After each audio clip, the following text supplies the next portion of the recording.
Hadi can yoldaşım, kuralım seninle şu çilingir sofrasını.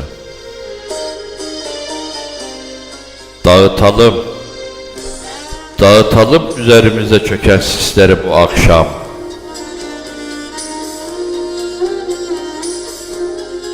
Her şeyi, ama her şeyi nostalji olarak yaşayalım seninle.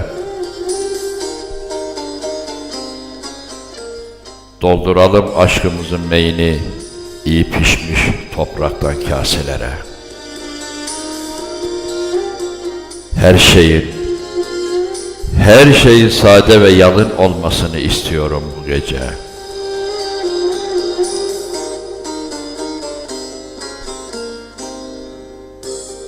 Meşk edelim seninle.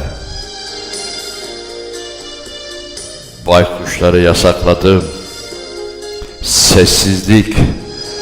Sessizlik istiyorum bu gece.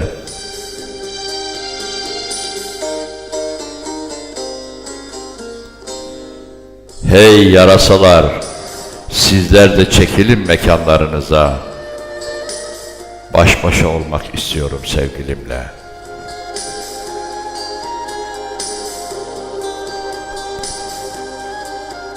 Yaz gecelerinin sıcak sessizliği düşsün üzerimize.